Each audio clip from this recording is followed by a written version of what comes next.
Olá, olá, olá! Olá, meus queridos alunos da Faculdade de Guarulhos. Tudo bem com vocês, meus queridos? E aí, o pessoal de administração? Vocês estão estudando? Eu espero que sim. Como eu disse, nós temos que aproveitar esta fase para a gente sair fortalecido, né? Então, vamos estudar na quarentena. Sei que vocês estão com home office, trabalhando bastante. Eu sei que trabalhar em casa tem as suas dificuldades, né? A gente não consegue separar de forma apropriada o nosso âmbito de trabalho, né, das nossas missões aqui, das nossas tarefas aqui do âmbito doméstico, do âmbito familiar. Mas nós temos que nos esforçar, nos adaptar e criar rotina. Então, também tem que dar ordem na família, tem que botar ali, né, todo mundo que a gente tem que trabalhar, né, trabalhar e tem que estudar, tem essa, né, a gente vai vencer, vamos vencer esta batalha e vamos sair fortalecidos, certo, galera? Então, pessoal, hoje nós estamos aqui na nossa aula, no nosso curso aí de princípios, né, instituições do direito público e do direito privado, né, para o curso de administração. E nós temos aqui, né, nesse bloco, nesse módulo, nós estamos aqui no módulo do direito público, estamos aqui estudando o direito constitucional, né, estudamos a teoria geral do Estado, estudamos aí praticamente aí todo o caminho aí proposto para que vocês tenham uma visão aí das noções essenciais do direito constitucional, da estrutura do poder, né, organizado pela Constituição, aí da estrutura do nosso Estado, da República Federativa do Brasil, divisão espacial do poder, então a compreensão do federalismo, né, a existência da União, estados, municípios, então centros de poder com autonomia político-administrativa.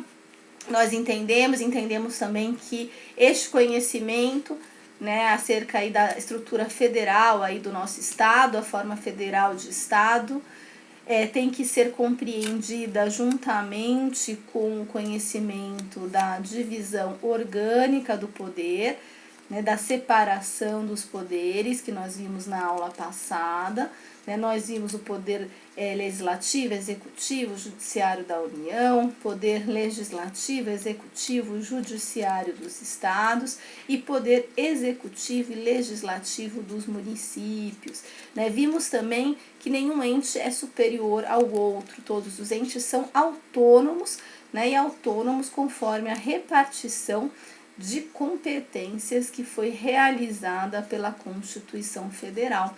Então, a Constituição Federal, ela dividiu a atribuição destes entes federados e nós compreendemos, né, que eles são autônomos, esses entes, eles vão ser centros de poder, né, e esse poder ele vai se expressar através de funções diversas.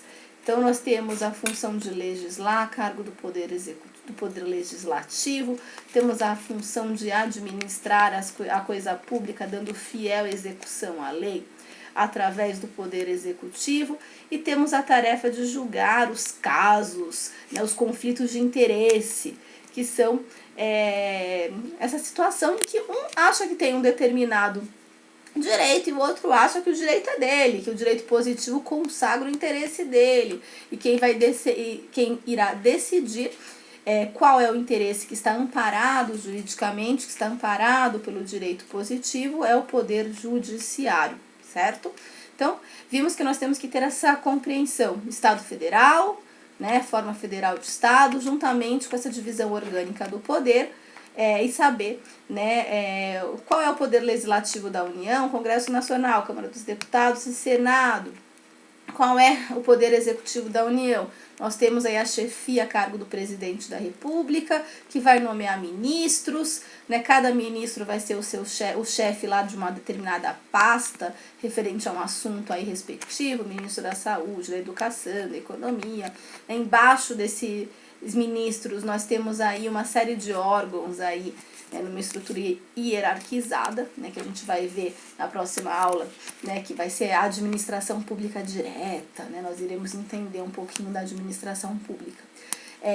Vimos o Poder Judiciário, no caso da União, a Justiça da União, nós temos a Justiça Comum da União, a Justiça Federal, Justiças Especiais da União. Também vimos que os estados, eles têm seu poder legislativo, a Assembleia Legislativa, seu poder executivo, a chefia a cargo do governador de estado, que nomeia secretários também para determinadas pastas, e embaixo aí desse secretário, né, que tem a chefia da secretaria respectiva, nós teremos vários órgãos que estão hierarquicamente subordinados administrativamente àquele secretário. Vimos que o Poder Judiciário estadual, ele tem como órgão de segunda instância o Tribunal de Justiça e como órgão de primeira instância os juízes de direito. Vimos também que os municípios, eles não têm poder judiciário próprio, né, mas isso não o desqualifica como ente da federação, né. Então, os municípios, eles têm um poder executivo, que o chefe é o prefeito, então nós temos a prefeitura, que é um órgão, quem é o chefe aí do poder executivo do município vai ser aí o prefeito, né? O prefeito vai nomear secretários para pastas respectivas, né? Secretaria da Saúde, Secretaria da Educação, e nós teremos toda uma estrutura administrativa aí de órgãos que estão ali numa relação de hierarquia dentro daquela secretaria, né, até chegar ao secretário. Então, entendemos isso na aula passada, vimos também a questão dos direitos fundamentais, tanto que a questão que vocês terão que fazer, a redação acerca do amianto, ela visa reunir todos esses conhecimentos. Ela visa fazer com que vocês entendam o que é o direito positivo, que é aquele conjunto de normas, né, que vem das leis, da Constituição, leis, de toda a legislação que regulamenta a vida das pessoas naquela comunidade e regulamenta a atuação daquele próprio Estado. Vai exigir que vocês entendam a estrutura do nosso Estado, como é que está dividido o poder no nosso Estado, porque a questão vai exigir que vocês entendam um pouquinho da repartição constitucional de competências entre os entes federados, né, que vocês saibam que nós temos a União e os municípios, ambos são entes políticos administrativos e, portanto, eles têm um legislativo que vai legislar. E esse legislativo ele vai legislar segundo a repartição de competências que a Constituição estabeleceu. Né? E naquela discussão do amianto, se discutia se os municípios eles poderiam proibir, né, a produção e circulação do amianto no seu respectivo território, através aí de uma competência que o município tem para legislar sobre assuntos de interesse local, ao mesmo tempo que ele tem uma competência material aí de zelar pelo meio ambiente, né? E o direito ao meio ambiente é um direito fundamental, né, porque é essencial a qualidade de vida, é um direito da mesma forma que o município ele tem aí o dever de também zelar pelo cumprimento da Constituição e pelo respeito aos direitos fundamentais, né, do homem, do ser humano. Como eu falei, os direitos fundamentais são conquistas aí de direitos essenciais à condição humana, essenciais para que o ser humano ele tenha a sua dignidade preservada, né? Então nós temos os direitos fundamentais que a gente chama de primeira geração, que são aqueles, o direito à vida, que são direitos quando a gente olha sob a ótica daquele indivíduo, né, que a gente chama de garantias e direitos individuais. Então a gente tem o direito à vida, o direito à saúde, não, o direito à vida, o direito à igualdade, o direito à liberdade, né, que são direitos aí próprios daquele indivíduo e são respectivos a uma prestação negativa por parte do Estado, não fazer. Então o Estado e os demais indivíduos, porque a gente fala também que os particulares também têm que respeitar os direitos fundamentais, eles devem se abster de praticar um ato contrário à minha vida, contrário à minha igualdade, contrário à minha liberdade. Nós temos os direitos fundamentais que a gente chama de segunda dimensão, que exigem uma prestação positiva do Estado, um fazer. Então, se viu que aqueles direitos individuais, eles eram insuficientes para se garantir a efetiva proteção da dignidade da pessoa humana, né? Essa exigência de igual consideração e respeito que nós temos o direito de ter por sermos seres humanos e ostentarmos a condição de seres humanos. Então,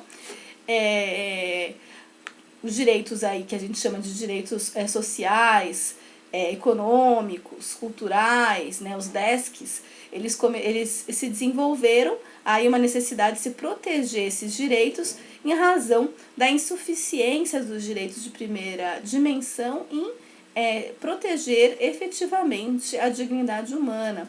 Então, o direito à saúde exige uma prestação positiva do Estado. A gente fala dos direitos trabalhistas. Então, o Estado ele vem e estabelece regras que o empregador ele é obrigado a cumprir quando ele faz um contrato de trabalho com o seu empregado. Então, o Estado ele faz leis que obrigam o empregador a respeitar jornadas de trabalho, férias remuneradas, descanso semanal remunerado, intervalo intrajornada. Então, você tem que ter um período que você possa descansar entre um dia de trabalho e o outro, né? Então, você tem que ter um intervalo aí interjornada, entre uma jornada de trabalho e outro. Da mesma forma, você tem que, dependendo da atividade, você tem que ter também o que a gente chama de intervalo intrajornada, né? Tem o intervalo interjornada, entre uma jornada e outra, intrajornada, que é a necessidade que você tem de parar para almoçar. Determinadas atividades, elas precisam, né, de pausas para que aquele empregado ele realmente, né, consiga desempenhar aquela função com respeito aí à sua saúde mental, sua saúde física, né? Então, os direitos trabalhistas são exemplos de direitos de segunda dimensão, né? O direito à saúde. Então, o Estado ele tem o dever de prestar ações de saúde, de recuperação da saúde, de promoção da saúde. O Estado também deve favorecer aí ações para o desenvolvimento aí do direito à moradia, deve fornecer assistência social aos desamparados, deve ter aí um sistema de previdência para assegurar as pessoas, né, que estão nesse estado dos riscos aí de doença, de velhice, né, de situações que irão incapacitar aquelas pessoas para o trabalho e que elas precisam daquele amparo, né, do Estado. Da mesma forma, nós temos também, né, diversos aqui, esses são os direitos sociais que a gente chama, né, direitos culturais também, econômicos, que exigem aí uma ação positiva, uma atuação do Estado. Nós temos uma terceira dimensão que a gente chama de direitos fundamentais, porque continuou, né, o desenvolvimento aí das conquistas de direitos essenciais à condição humana. Também se percebeu que nós temos direitos que não são de uma pessoa específica ou de um grupo específico, que são direitos de toda a humanidade. Então, todos nós estamos aqui inseridos no meio ambiente. Então, é um direito que compete a todos, né? Da mesma forma, no modo de produção capitalista, todos nós somos consumidores e a gente precisa de uma proteção que seja realizada, né, de forma a garantir o direito de todas as pessoas nessa sociedade aqui que a gente precisa, que todos nós estamos sujeitos aí à propaganda na televisão, né? Então a gente tem que ter uma proteção contra a propaganda enganosa, por exemplo. Então se percebeu a necessidade de se proteger o que a gente chama de direitos de terceira dimensão, né? Que são esses direitos difusos, transindividuais, que a gente chama. Na prova do amianto, o que vocês têm que ter em mente é fazer essa correlação também, que uma lei que veda a produção e a circulação do amianto e a utilização do amianto, né, que o amianto ele é um produto que era muito utilizado em telhas, caixa d'água, só que é um produto que se provou cancerígeno, né, e a a Organização Internacional do Trabalho, né, a Organização Mundial de Saúde, todos esses organismos, eles recomendavam que os estados proibissem o uso do amianto. Mas no Brasil, a lei federal, ela permitia, a lei que foi feita pela União, então aqui, né, vocês têm que raciocinar em torno do federalismo. Então a lei federal que foi feita pela União, então foi feita pelo Congresso Nacional, que é o poder legislativo da União, que é composto pela Câmara dos Deputados e pelo Senado Federal, fez essa lei federal dizendo que era possível, sim, a utilização de uma determinada, de um determinado tipo aí do amianto, na utilização de materiais que são utilizados, materiais de construção, telhas, caixa d'água. Então, a lei federal autorizou. Que veio os municípios e também o município ele tem aí o seu poder legislativo municipal, né, na Câmara Municipal, na Câmara dos Vereadores, e entendendo que ele estava cumprindo a norma da Constituição que fala que cabe a ele legislar sobre assuntos de interesse local, da mesma forma que cabe a ele zelar pela guarda da Constituição, zelar pelo cumprimento dos direitos fundamentais, ele foi lá, alguns municípios foram lá e fizeram uma lei municipal vedando a utilização do amianto e a circulação do amianto naquele âmbito territorial do município, certo? O STF, como nós veremos hoje, ele é o órgão guardião da Constituição. Então, ele cabe ao STF decidir aí, né, a dar a palavra final se uma determinada lei viola ou não viola a Constituição, né? E aí, chegou lá no STF, para o STF decidir se a lei federal ela poderia autorizar a utilização do amianto, né? E no primeiro momento o STF disse que sim, que a lei federal seria constitucional e que se poderia utilizar sim o amianto. E disse que as leis municipais que estavam proibindo o âmbito do amianto, elas estariam aí desrespeitando a repartição de competências da Constituição, né? Então o STF no primeiro momento deu essa decisão absurda, né?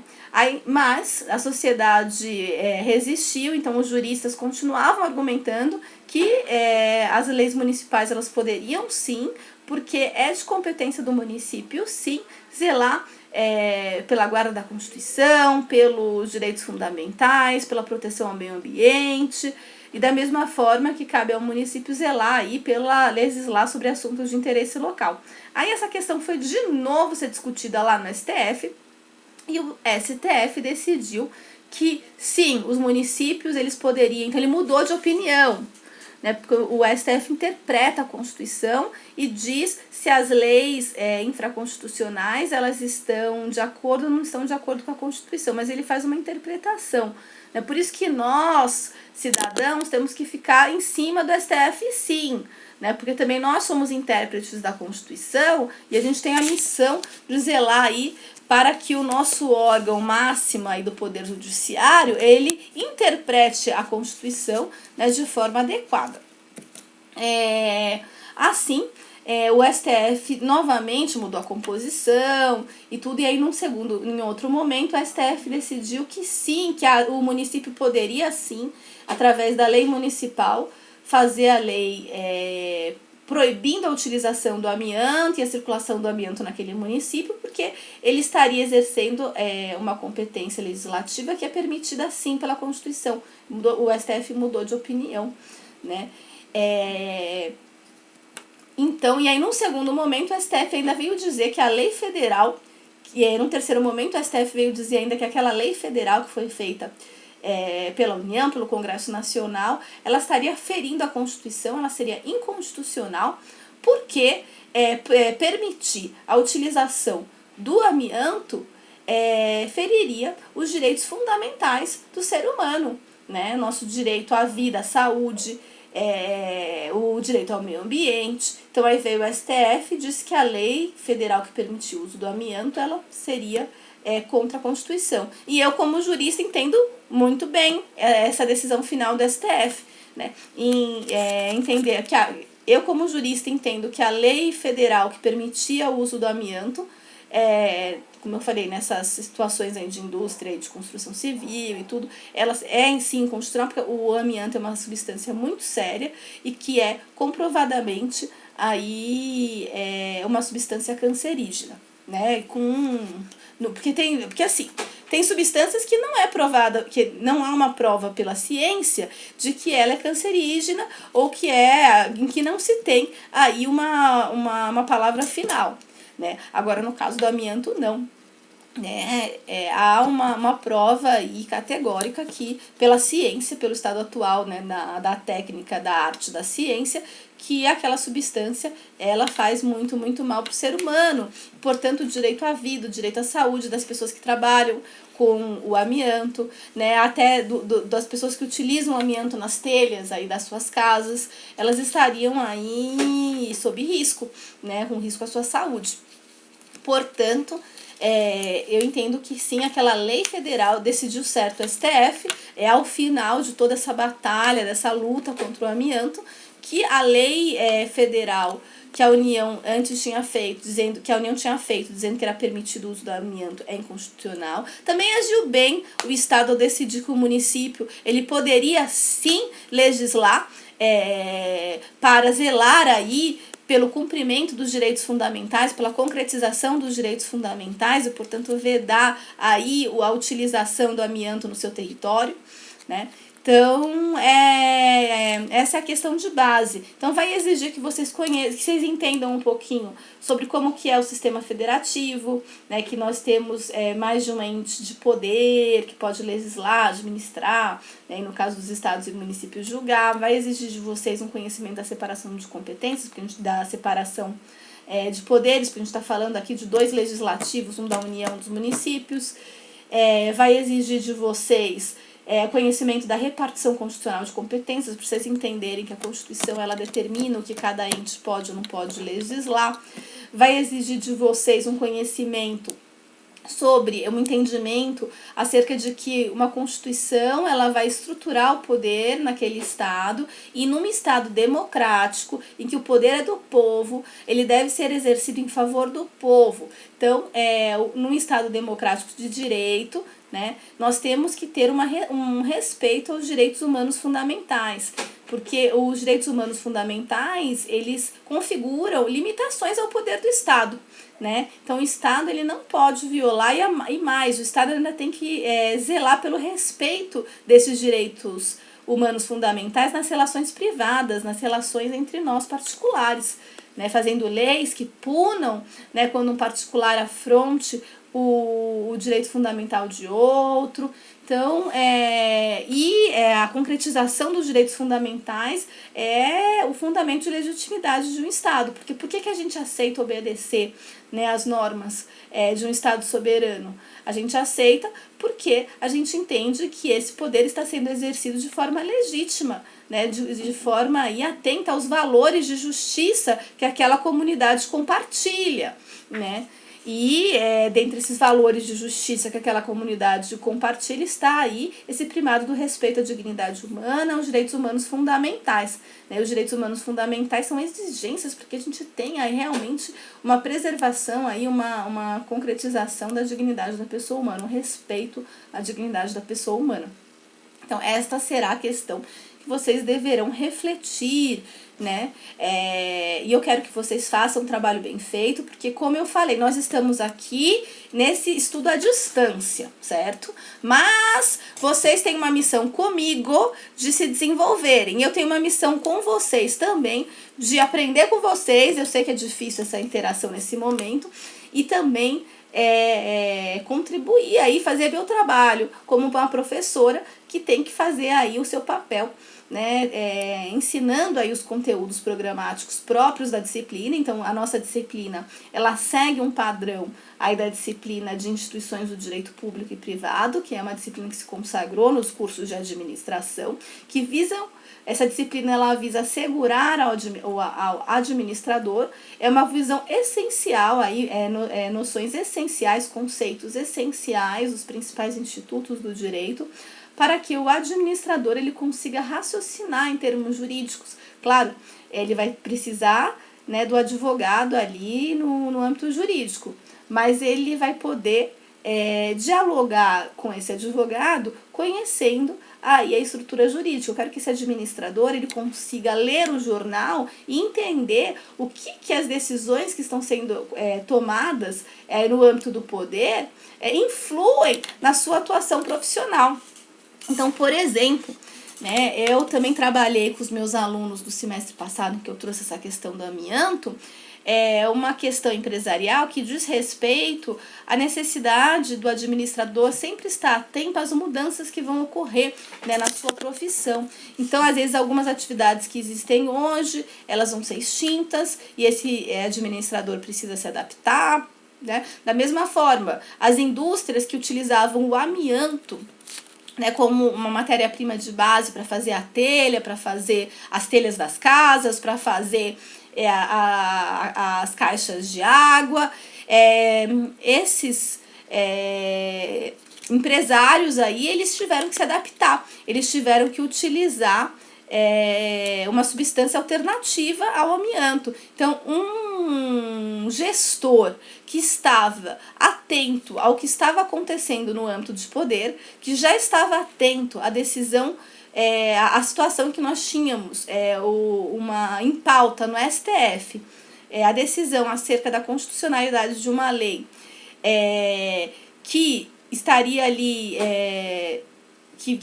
a inconstitucionalidade, no caso, de uma lei que permitia o amianto, esse gestor ele já entenderia que, peraí, se o STF ele entender que essa lei que permite o amianto ela é inconstitucional, então, portanto, não se deve permitir o amianto aqui no Brasil para a gente respeitar os direitos fundamentais, né?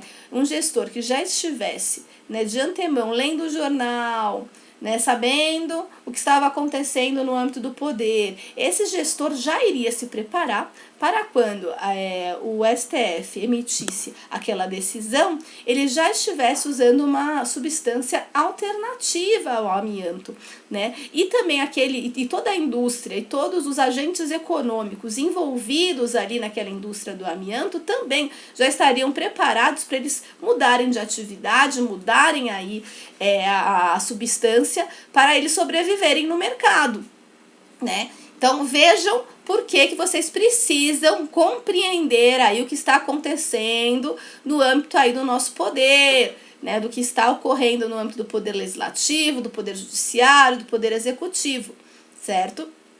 Por isso eu coloquei essa questão do amianto.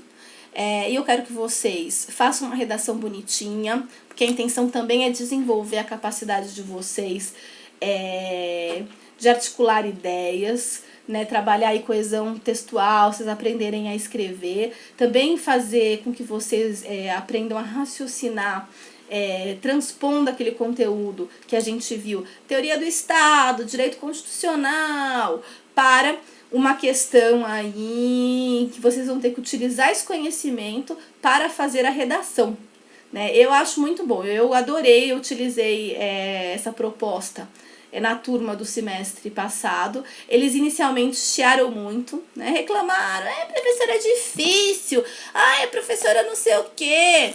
Mas depois amaram, porque todos se desenvolveram muito. E óbvio que eu não vou exigir o conhecimento jurídico do meu aluno de administração, do meu aluno de constitucional, né, do 5º ano, que seja ali. Eu não vou exigir de vocês, o que eu quero de vocês é que vocês aprendam a raciocinar sobre os temas estudados, tá? Porque eu quero que aqui, né, a minha missão aqui é passar um conhecimento para vocês que vai ser essencial para vocês conseguirem dialogar com os advogados que vocês com os quais vocês precisarão dialogar, né, no âmbito organizacional aí.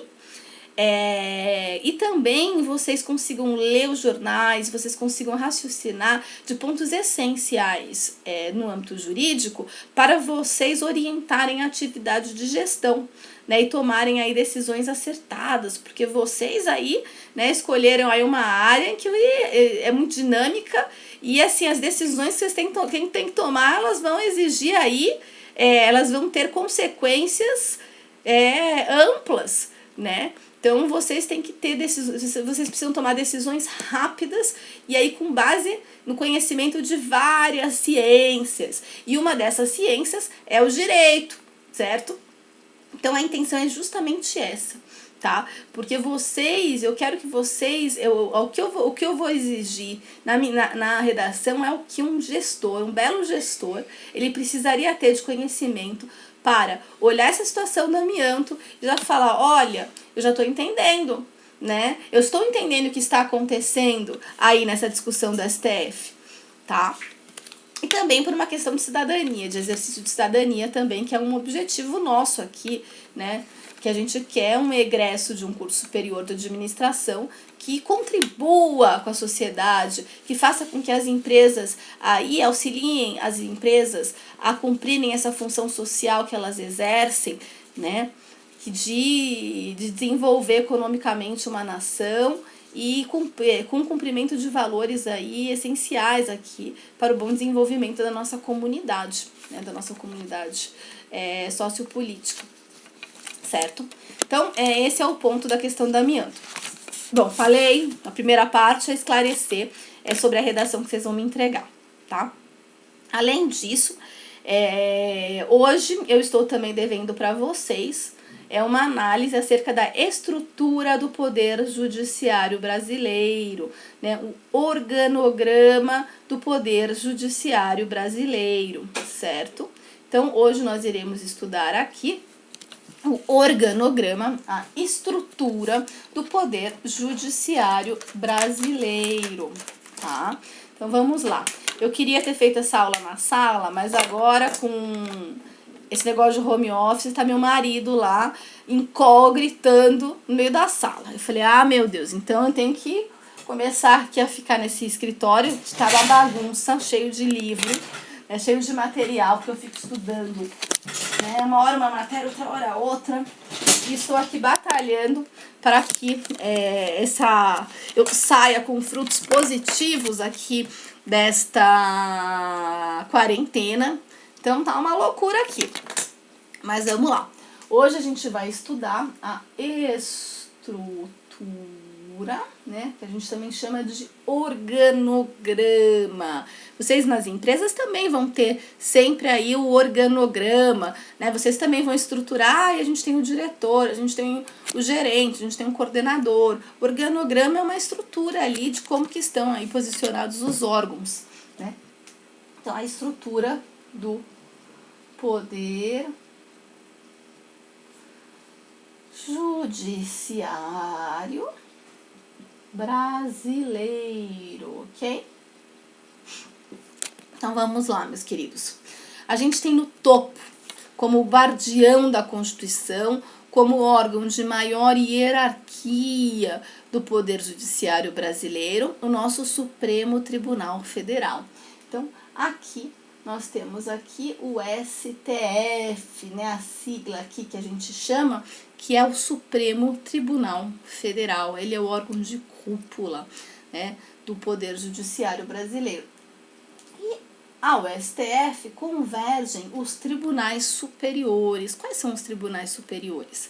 Nós temos aqui como Tribunal Superior o STJ, né, que é o Superior Tribunal de Justiça, que ele vai ser o órgão superior aqui, que vai rever aí os recursos da Justiça Comum, né, que vai vir do TRF, do TJ.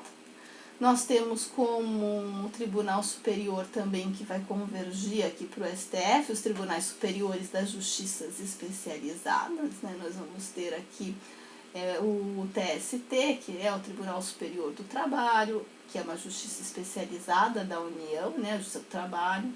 Nós temos aqui o TSE, né, que é o Tribunal Superior Eleitoral, que também é o Tribunal Superior aqui de uma justiça especializada da União, que é a Justiça Eleitoral.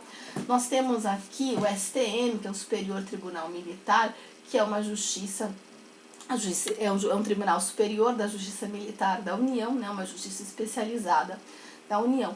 Então vamos fazer assim, eu primeiro vou apresentar, né, esses órgãos para vocês e depois eu vou explicar direitinho para vocês entenderem, gente, o que é Justiça Comum, o O que é a justiça especial? Quais são os órgãos próprios aí da justiça comum? Quais são os órgãos das justiças especiais? Tá? Claro que aqui é uma visão geral, porque é um curso para o curso aí de administração. Então, meus alunos aí de direito, eles terão aí uma visão mais aprofundada em outra aula. Aliás, eu tenho até uma aula quando eu falo da competência processual sobre isso, né? Então, aqui, nós temos aqui, esses aqui são os que a gente chama de tribunais superiores, tá? A gente tem o STF, que é o órgão de cúpula da nossa justiça, e a gente tem o que a gente chama aqui de tribunais apareceu, não sei escrever, peraí. A gente tem aqui que a gente chama de tribunais superiores, certo? Então, a gente tem o STJ, o Superior Tribunal de Justiça, que vai ser o Tribunal Superior aqui, né, dos órgãos aqui recursais da Justiça Comum, TRF, dos TRFs e Tribunal de Justiça. A gente vai ter aqui o Tribunal Superior do Trabalho, que vai ser o órgão superior, o Tribunal Superior da Justiça do Trabalho. Aqui que vão convergir os recursos, né, dos tribunais regionais do trabalho. A gente vai ter aqui o Tribunal Superior Eleitoral, né, que ao qual vai convergir os recursos dos tribunais regionais eleitorais. E nós temos aqui o Superior Tribunal Militar, que é uma justiça militar especializada da União, tá, que vai tratar aqui de julgar aí crimes praticados pelos militares da União, né? Depois nós veremos. Então, vamos lá. Ao STJ vai convergir aqui as decisões aqui, os recursos aqui do TJ, né, que é o Tribunal de Justiça, dos TJs, né, dos Tribunais de Justiça dos Estados, cada estado vai ter o seu TJ, e dos TRFs, né, nós iremos ver que nós temos 5 TRFs que vão ter aí jurisdição sobre determinada região do país. Aqui embaixo do TJ nós vamos ter os juízes de primeiro grau, né, os juízes de direito de primeiro grau. Juízes de direito de primeiro grau, da Justiça Estadual Comum.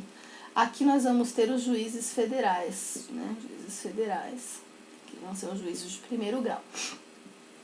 Já aqui, nós estamos aqui no âmbito da competência, nós estamos aqui no âmbito da Justiça do Trabalho, né, o Tribunal Superior do Trabalho, ele é o Tribunal Superior da Justiça do Trabalho, que é uma justiça especial, né, da União, e vai convergir para o TST, né, as decisões dos tribunais regionais do trabalho. Cada estado tem seu tribunal regional do trabalho. Aqui em São Paulo a gente tem 2, né, a gente tem o que fica em Campinas e o que fica aqui em São Paulo. E a primeira instância, né, vai ser os juízes do trabalho. Aqui a gente tem a Justiça Especial Eleitoral, o Tribunal Superior Eleitoral vai ser o órgão aqui superior, o Tribunal Superior, ao qual irá convergir aí todos os recursos dos tribunais regionais eleitorais. Cada estado tem um tribunal regional eleitoral, e nós temos aqui juízes eleitorais e juntas eleitorais, e juntas eleitorais, né, que será a primeira instância da Justiça Eleitoral.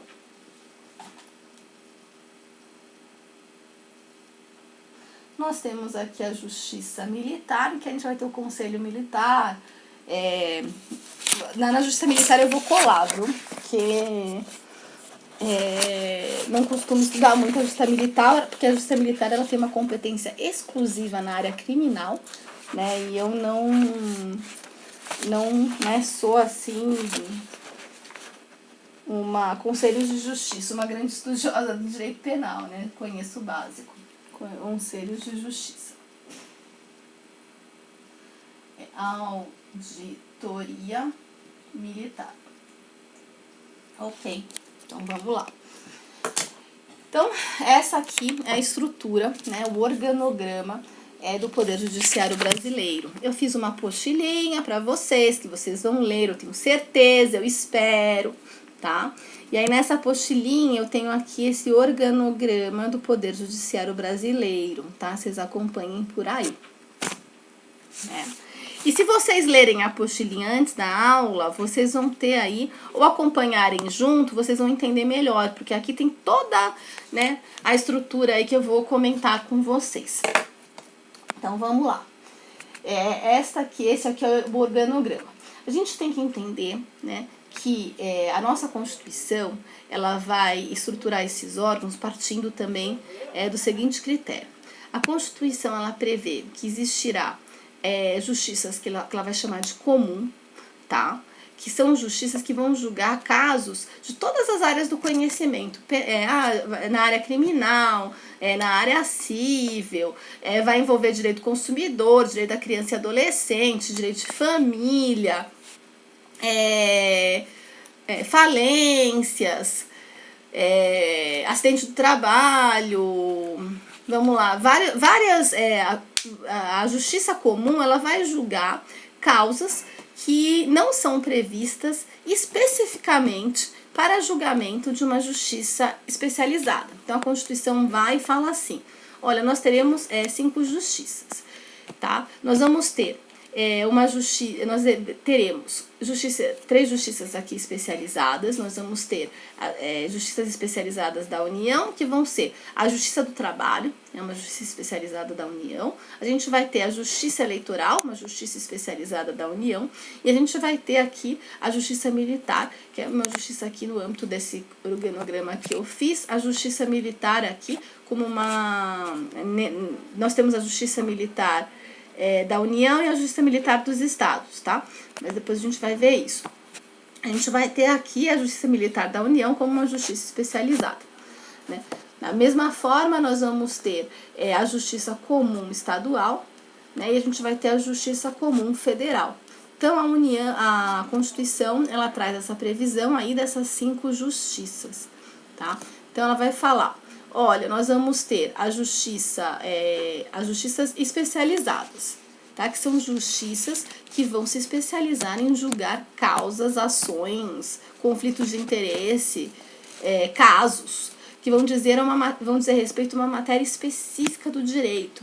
Então, a Justiça do Trabalho, ela vai julgar casos que estão relacionados com a relação de emprego e que, portanto, vão exigir que o juiz tenha um conhecimento muito, muito grande do direito do trabalho. Então, ela é especializada em julgar litígios que dizem respeito aqui às relações de emprego e as relações de trabalho, que vão exigir aí do operador um conhecimento aí do direito do trabalho, esse ramo específico do conhecimento jurídico. Da mesma forma, nós temos aí a Justiça Eleitoral, também uma justiça especializada, que vai julgar casos, né, correspondentes a litígios, aí, a conflitos que dizem respeito aí às eleições e aí a utilização aí do conhecimento próprio do direito eleitoral pelo juiz. Então, nessa situação, nós temos uma justiça especial, né, porque ela vai julgar um caso, uma matéria específica, né, o direito eleitoral. Tá? E no caso da Justiça Militar, também é uma justiça especializada, porque vai julgar casos aí em que se vai julgar os militares, no caso dos militares da União, né? O que é o Exército, os membros do Exército, a Aeronáutica, Marinha, crimes militares cometidos por ele. Então, a Justiça Militar, ela vai ter uma competência própria para julgar crime militar. É uma competência, uma justiça especializada, né, que vai exigir aí que o juiz ele seja especializado em crime militar, né, em direito penal militar, direito processual penal militar, tá? Então, eu vou apagar aqui, tá, pra gente... Porque infelizmente eu estou sem flipchart, senão eu poderia utilizar aqui o flipchart já com a utilização paralela, tanto do organograma quanto das mensagens que eu vou passar aqui na lousa para vocês. Então, a nossa Constituição, ela prevê 5 justiças. Tá? Ela vai prever a justiça. E essas 5 justiças, elas são também de 2 tipos, tá? Justiça comum e justiça especial. Nós temos a justiça comum e justiça especial. Justiças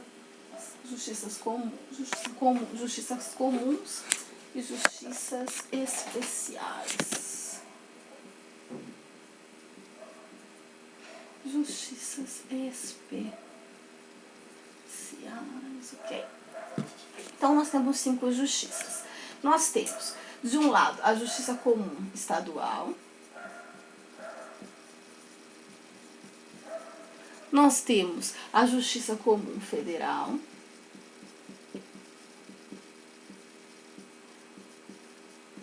Que são aqui 2 justiças aqui, justiça comum. O que significa ser uma justiça comum? Significa que não é uma justiça que vai julgar casos relativos a um tema só. Então, na Justiça do Trabalho, nós iremos ter causas, conflitos, ações, casos que dizem respeito aí à relação de trabalho, à relação de emprego, que vão exigir do juiz a utilização daquela parte, daquele ramo do direito positivo. A gente estudou os ramos do direito. Vocês lembram? Que vai exigir do juiz um conhecimento daquele ramo específico, que é o ramo do direito do trabalho. Tá? Então, no caso da justiça eleitoral, o juiz ele vai ter que utilizar aí o direito eleitoral. Então, a justiça eleitoral ela vai ter uma função administrativa de organizar as eleições, né, que a gente vai ver, e também uma competência aí jurisdicional, que a gente já viu o que é a função jurisdicional, de julgar os conflitos, os casos que dizem respeito aí, afetas aí ao direito eleitoral. Tá? As eleições, né, que dizem respeito às eleições e que dizem respeito ao direito eleitoral, que é o que vai regular aí este âmbito aí de relações jurídicas. A Justiça Comum Federal, tá? Vamos aqui às 5 justiças, né? Justiça Comum Estadual, Justiça Comum Federal, que são, né, justiças comuns. E nós temos também, deixa eu ver se eu acho uma caneta que esteja funcionando melhor. Aí nós temos essa aqui, tá? Nós temos também como justiça especializada da União, nós temos aqui, a gente começa aqui com as justiças especializadas, né? Especializadas. Aí aqui a gente tem a Justiça do Trabalho,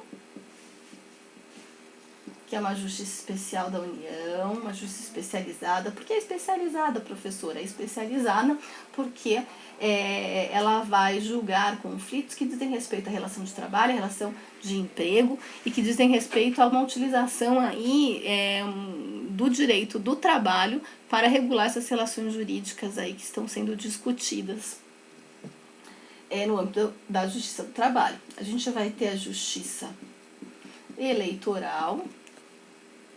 Tá.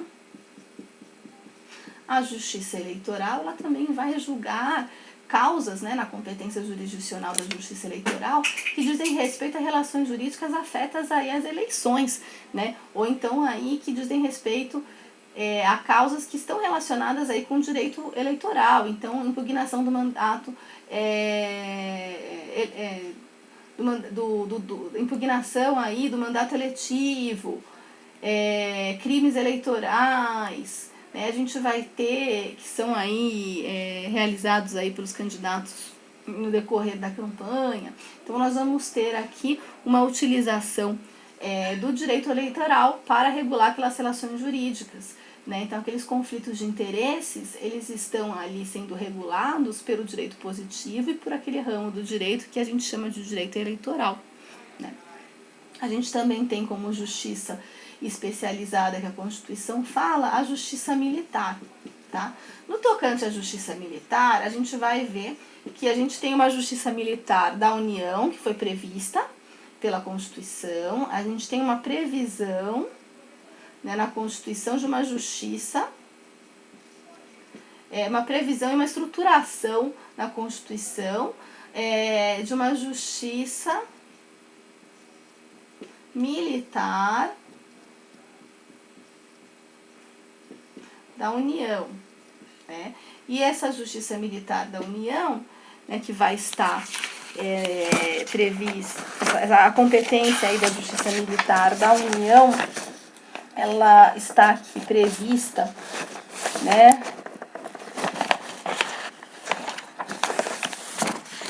Cadê?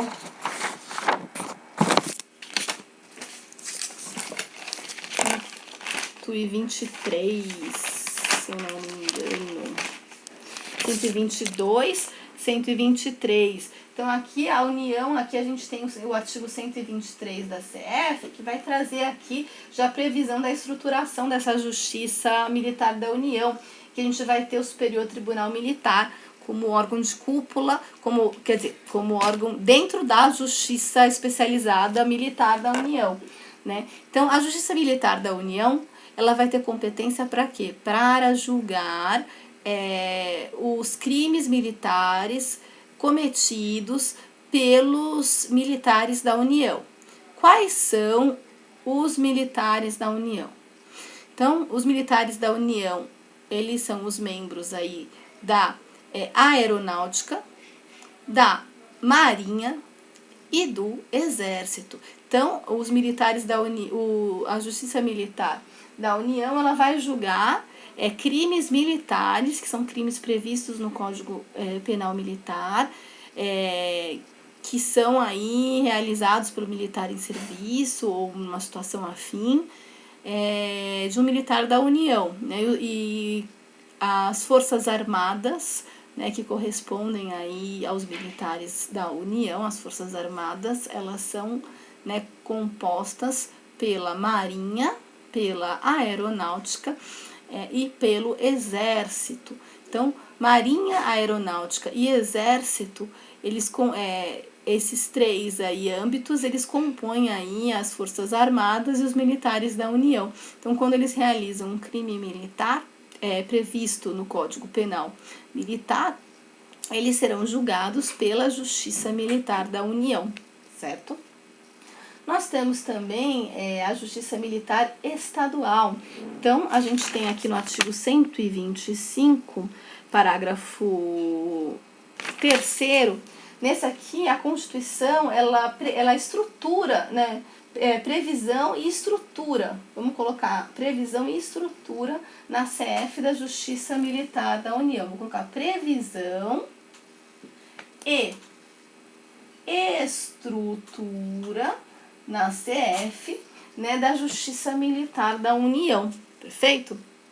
Já nós temos também na Constituição a previsão de que os estados poderão criar uma justiça especializada, em que a justiça estadual, ela poderá criar uma justiça especializada militar para julgar os militares dos estados, né, que são aqueles integrantes da Polícia Militar e do Corpo de Bombeiros Militar, no cometimento aí, julgar aí os crimes militares cometidos por esses militares estaduais.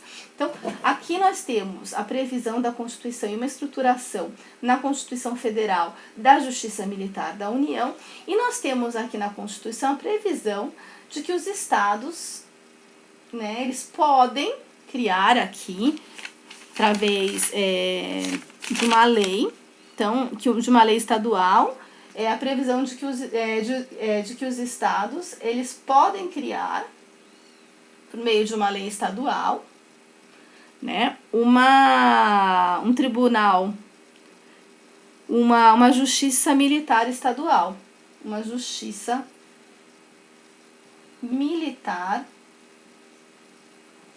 estadual, tá? Vocês conseguem ver? Então, há essa possibilidade aqui, prevista na Constituição, no parágrafo 3º, né, do artigo 125, de que será possível, por meio de uma lei estadual, a criação aí na Justiça Estadual, né, uma lei de iniciativa do Tribunal de Justiça, a criação de uma Justiça Militar Estadual. E essa Justiça Militar Estadual, ela irá julgar os militares dos estados. Quem são os militares dos estados? Os integrantes da Polícia Militar, do Corpo de Bombeiros Militar, tá? Então, aí, aqui, em estados em que os integrantes, né, os integrantes do efetivo militar seja superior, né, em que o efetivo militar seja superior a 20 mil militares, né, estaduais, a gente pode ter a criação de um Tribunal de Justiça Militar. Tá? E aí esse Tribunal de Justiça Militar ele vai ser a segunda instância dessa Justiça Militar Estadual especializada. Então, aqui na Justiça Militar da União, a gente vai ter o Superior Tribunal Militar e as auditorias militares. E aqui, né, na Justiça Militar da União, a gente vai julgar quem? A gente vai julgar os militares da União, que é Exército, Marinha e Aeronáutica. Já aqui, né, na Justiça Militar Especializada Estadual, a gente vai ter um órgão que vai julgar os militares dos estados, Polícia Militar, membros da Polícia Militar, Corpo de Bombeiros Militares, nos crimes militares que eles cometerem. Então, o que é o crime militar? A gente tem um Código Penal Militar, né, em que se aquele militar ele comete uma conduta que está prevista como crime naquele Código Penal Militar, ele fica sujeito às penas que são previstas, né, penas previstas aí no Código Penal Militar. Da mesma forma, a Justiça Estadual vai também poder julgar aí as ações referentes aos atos disciplinares militares aqui, tá? Quando a gente tiver mais de 20 mil integrantes do efetivo militar estadual, compondo o efetivo militar estadual, a gente pode ter a criação de um TJM. Aqui a gente tem o TJM, né? Os congressos do IBTC sempre são lá no TJM. Os últimos congressos, né, foram sempre lá. Em que a gente tem aí a segunda instância da Justiça Militar Estadual, que é o TJM, Tribunal de Justiça Militar, que vai julgar em segunda instância os recursos contra as decisões dos juízes de primeira instância, ou habeas corpus contra, né, um ato de um juiz de primeira instância aqui da Justiça Militar Estadual, né, que julgou aí uma questão referente ao cometimento de um crime militar por militar estadual, ou uma ação disciplinar aí, né, e aí o recurso vai para o TJM, tá? Então, essas daqui, nós temos, então, justiça comum, justiça especial, né? Justiças comuns e justiças especiais. Nós temos como justiça comum a justiça comum estadual e a justiça comum federal. E a gente tem como justiças especializadas, né? Especializadas, tá? Especializadas, especiais, a justiça do trabalho, a justiça eleitoral e a justiça militar. A justiça do trabalho é uma justiça especializada da União, né, uma justiça especializada da União,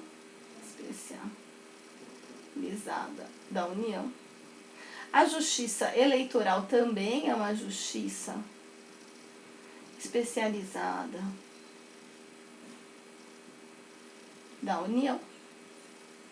Tá? A justiça militar, nós temos a previsão de uma justiça militar da União, que é uma justiça especializada da União, né, cujo órgão aí de cúpula dessa justiça militar da União vai ser o Superior Tribunal Militar, previsto aqui no artigo 123 da Constituição, né, a primeira instância vai ser a Auditoria Militar, que vai ter essa competência para julgar os militares da União, que são aí os membros do Exército, Marinha, Aeronáutica, que compõem, né, Exército, Marinha, Aeronáutica, eles compõem as Forças Armadas, né, dos crimes militares. Também existe a possibilidade dos estados, eles criarem por meio de uma lei, a Justiça Militar Estadual.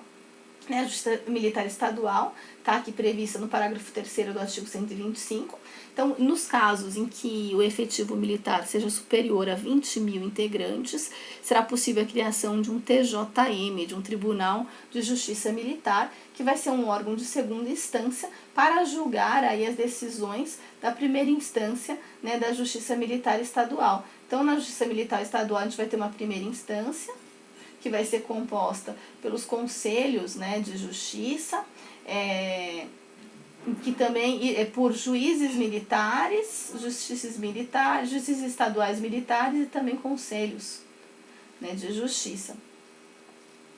E esses juízes militares, esses juízes aqui, eles vão julgar quando esses juízes vão julgar crimes militares aí cometidos por um militar contra um civil e em que a conduta desse militar ela se enquadra aí como crime militar, previsto no Código Penal Militar. No caso desses conselhos de justiça, a gente já vai ter o julgamento, porque vai ser um órgão que vai ser composto tanto por juiz de direito, aprovado em concurso, né, estadual, como também militares, e vai julgar também infrações penais, infrações aí de atos disciplinares, né, que os juízes militares eles vão também julgar.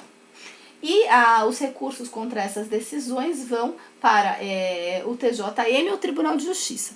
Né? Então, quando a gente não tiver a criação de um TJM, os recursos dessa primeira instância, que são desses juízes militares, conselhos de justiça, vão para o Tribunal de Justiça, né, do Estado, ou quando a gente tiver a criação de um TJM, de um Tribunal de Justiça Militar, o recurso vai para o TJM. Mas eu não vou entrar muito. Eu sei que tem um aluno nosso que é militar, né? Então aí eu fiz questão de passar aqui de uma forma um pouco mais minuciosa, também por causa para vocês terem a noção, para vocês lerem um jornal e entenderem, tá? Como a competência aqui, a Justiça Militar ela tem competência criminal, penal, tá? A Justiça do Trabalho não tem competência criminal, a Justiça Eleitoral pode julgar crimes eleitorais. Além de ações referentes aí ao pleito, né, eleitoral ou afetas aí ao pleito eleitoral, nós temos aí algumas ações específicas que são julgadas aí pela Justiça Eleitoral, no âmbito de perda de mandato, né, e umas outras, suspensão de mandato eletivo, impugnação à diplomação, a gente tem aqui ações específicas, e nós temos aqui, e além disso ela pode julgar crimes eleitorais praticados aí pelos candidatos. E aqui a Justiça Militar, que eu já expliquei, competência criminal, para julgar os militares da União ou dos Estados, tá? Vocês voltem, caso tenham dúvidas, parem, né? Porque às vezes a gente fala rápido, mas como vocês estão com o vídeo, com o recurso do vídeo, a gente, né, pressupõe que vocês também possam parar o vídeo, tá bom? Então vamos lá. Então, Justiça Comum. Então vamos aqui na Justiça Comum. Vamos começar aqui pela Justiça Comum Estadual, tá? Então, a Justiça Comum é aquela que ela não foi criada para julgar uma causa referente a uma matéria específica, tá? Por isso que ela chama comum. Agora, a justiça que a gente chama de comum é que tem mais casos para julgar, né? Então, quando a gente pensa as varas, vara civil, vara de família, vara da infância e juventude, vara de falências, tudo isso vai cair aqui na justiça, vara da fazenda pública, tudo isso vai cair aqui na Justiça Comum Estadual, tá? Então, assim, o que não for previsto para julgamento por uma justiça especializada será da Justiça Comum, tá?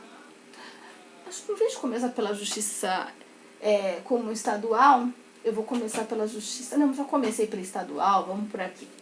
Então, a gente tem as justiças especializadas, que eu falei para vocês, a gente tem a Justiça Comum.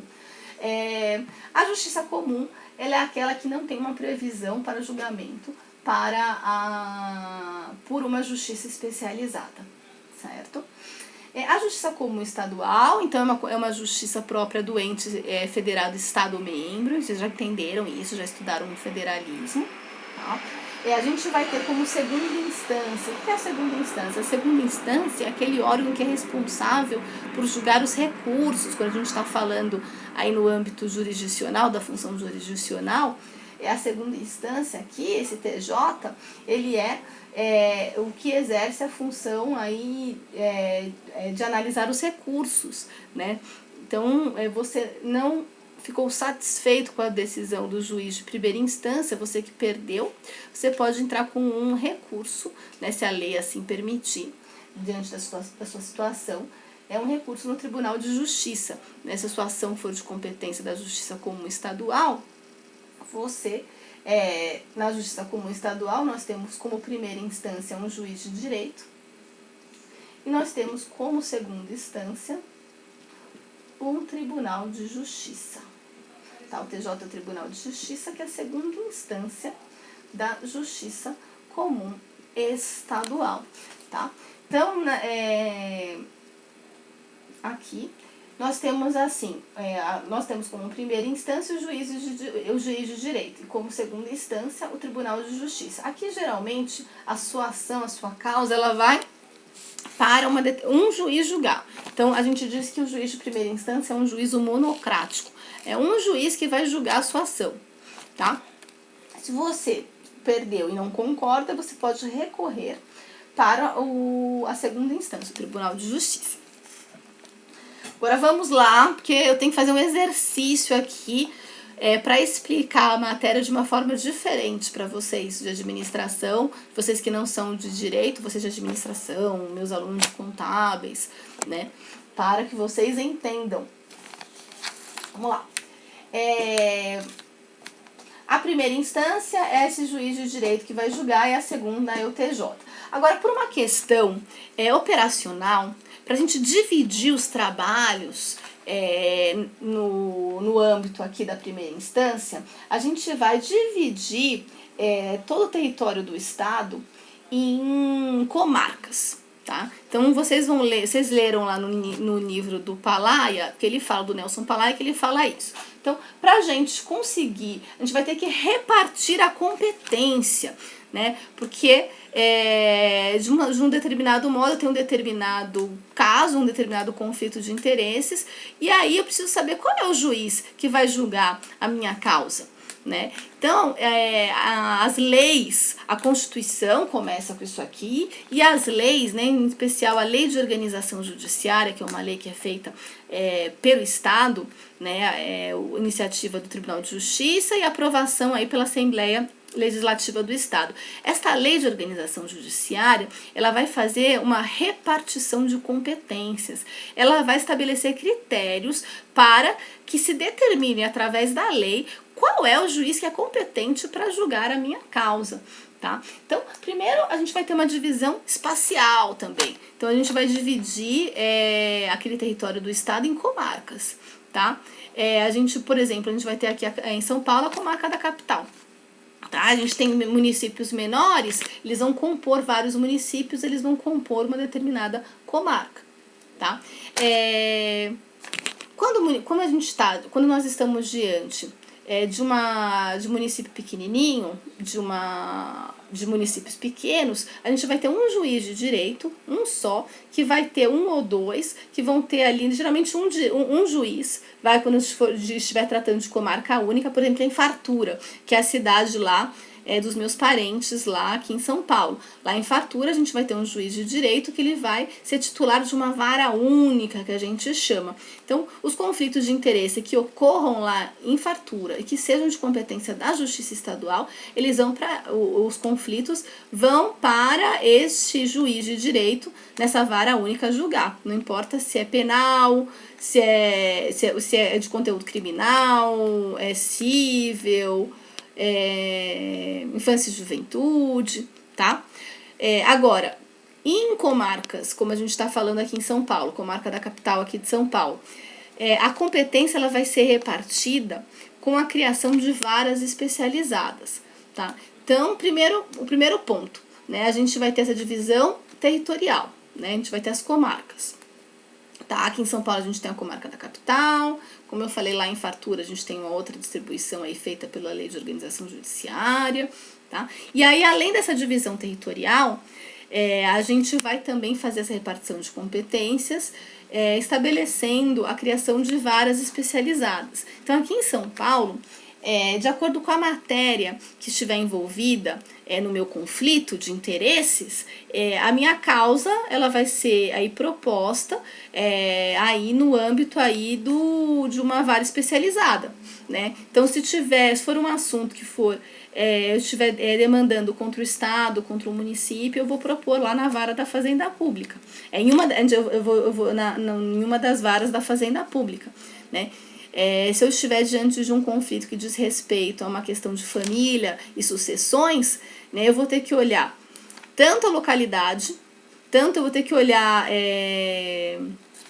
tanto o meu âmbito territorial, para saber, de acordo com o domicílio daquela pessoa contra a qual eu quero demandar, contra o réu, né? Onde fica, onde que aquele réu mora, né? Então eu vou demandar dentro daquela situação, o meu devedor não pagou a minha dívida e ele mora lá na Liberdade, né? Ele mora na Liberdade. Então eu vou propor a minha ação para cobrá-lo, né?